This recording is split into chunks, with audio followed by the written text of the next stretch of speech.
How did your parents completely mess you up? My parents hung metal bars across our bedroom ceilings when I was 9 and made us wrap our legs around them to sleep upside down like bats because they believed gravity was poisoning our brains. Mom and Dad had joined this group that taught gravity pulled toxins into your skull while you slept normally. The leader said humans were meant to hang like our ancestors who lived in trees. They came home from the first meeting with construction equipment and spent all night installing bars strong enough to hold our weight. Dad tested each one by hanging from it himself, timing how long before his face turned purple. The first night was torture. They showed us how to hook our knees over the bars and cross our ankles for security. My little brother cried until he threw up, which looked terrifying coming out upside down. Mom just cleaned it up and rehung him. She said our bodies needed time to remember their natural position. Blood rushed to my head until I thought my eyes would explode. But they padlocked our door and removed the regular bed, so we had no choice. After a week, we learned to sleep in short bursts before the headaches got too bad. Then Mom decided we weren't hanging long enough. She installed timer locks on our knee hooks that wouldn't release for 8 hours. If we needed the bathroom, too bad. She gave us adult diapers and said our ancestors didn't climb down from trees for every little thing.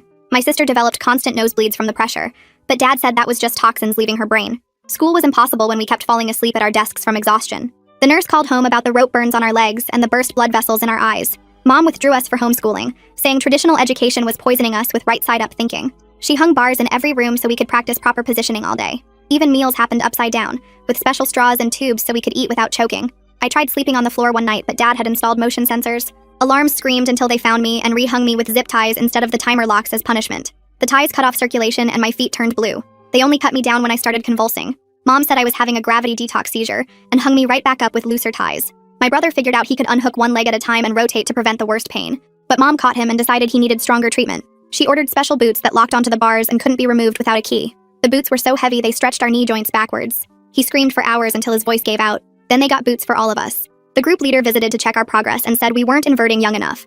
He had a newborn daughter who'd been hanging since birth and never experienced gravity poisoning. Mom got pregnant immediately just to prove she could raise a properly inverted baby. She hung upside down her entire pregnancy. When my new sister was born, they hung a tiny bar in her crib with special harnesses. She never learned to crawl normally, just swung bar to bar like they wanted. Then I found Dad's laptop open to the group's private forum. The leader was selling our progress photos to medical fetish sites. Hundreds of pictures of us hanging unconscious, bleeding, crying.